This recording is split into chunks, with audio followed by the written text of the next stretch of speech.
অতএব নির্বাচনের এই কিছু আগে এই সমস্ত ঘটনা নির্বাচন বানচালের একটা প্রচেষ্টা কিনা সেদিকেও আমাদের নজর রাখতে হবে। ধন্যবাদ।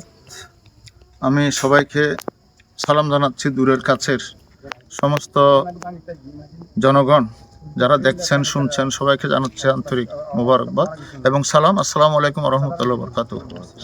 আমরা বাংলা ইসলামী ফ্রন্ট চট্টগ্রাম উত্তর জেলা থেকে একটি প্রতিনিধিদল এখানে এই ঘটনা শুনে আমরা পরিদর্শনে আসছি।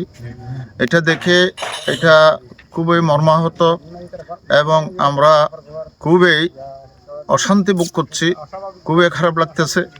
এই অজপা গ্রামে একটি চমৎকার প্রতিষ্ঠাতা আলহাজ শাহ সুফি জনাব শাহ আলম নঈমী আশরাফি মাদ্দাজিল্লাহুল আলী তিনি গড়ে তুলেছেন।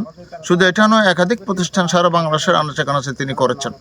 সে ধারাবাহিকতা এই প্রতিষ্ঠানটা যে অবস্থায়, এটি অত্যন্ত চমৎকার একটি পরিবেশ। এখানে চতুর্দিকে কয়েক মাইল এরিয়ার মধ্যে কোনো একটা মসজিদ নেই, একটা মাদ্রাসা নেই, একটি প্রাইমারি স্কুল নেই। তিনি সেই অভাব পূরণ করেছেন, মসজিদ করেছেন, মাদ্রাসা করেছেন, প্রাইমারি স্কুল করেছেন। জাতি ধর্ম বর্ণ নির্বিশেষে প্রাইমারি শাখায় প্রত্যেকে ছাত্রছাত্রীরা এখানে লেখাপড়া করেন। শুধু লেখাপড়া নয়, সাথে সাথে বৃত্তিমূলক শিক্ষারও তিনি ব্যবস্থা করেছেন, যেন জুনিয়র পাস করে তারা কোনো একটি কাজ, সামাজিক কাজ করতে পারেন। আমরা দুঃখ প্রকাশ করছি এবং নিন্দা জানাচ্ছি এই ন্যাক্কারজনক ঘটনার জন্য। যারাই করবে না কেন, ওরস বন্ধ করে দেয়া, মসজিদ ভাঙা, মাদ্রাসা ভাঙা, মাদ্রাসা আগুন লাগিয়ে দেয়া, কবর থেকে মানুষ তুলে ফুরে দেয়া, এগুলো আমার মনে হয় এক সূত্রে গাথা। অতএব নির্বাচনের এই কিছু আগে এই সমস্ত ঘটনা নির্বাচন বানচালের একটা প্রচেষ্টা কিনা সেদিকেও আমাদের নজর রাখতে হবে।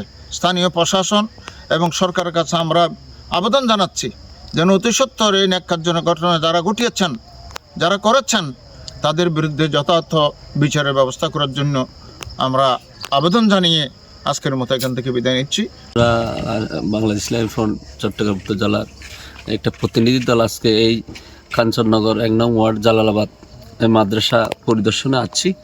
এখানে আমরা দেখছি শুনে গতকাল এই যে মাদ্রাসা একটা হামলা হয়েছে, ভাঙচুর হয়েছে, এটা আমরা পরিদর্শনে আসছি। আসলে দেখতে পাচ্ছি এখানে আসলে এই মাদ্রাসা গুড়ি দেওয়া হয়েছে। যেখানে ছাত্র শিক্ষক ছিল এদেরকে জোর করে বের করে দিয়ে, যেখানে কোরআন ছিল, বই পুস্তক ছিল, এগুলো পুড়িয়ে দেওয়া হয়েছে। এখনও আগুনের শিখা জ্বলতেছে। আসলে এইরকম ন্যাক্কারজনক ঘটনা যারা করেছেন তাদেরকে আমরা শাস্তির দাবি জানাচ্ছি। স্থানীয় প্রশাসনকেও আমরা দাবি জানাচ্ছি, কে বা কারা করেছেন তাদেরকে আইনের আওতায় এনে তাদের শাস্তির দাবি করছি। এবং যারা এই এলাকায় আসছেন তাদেরকে এই প্রতিষ্ঠানকে দেখার জন্য এবং এটা রক্ষার জন্য সবাইকে উদাত্ত আহ্বান জানিয়ে আমি সকলকে শুকরিয়া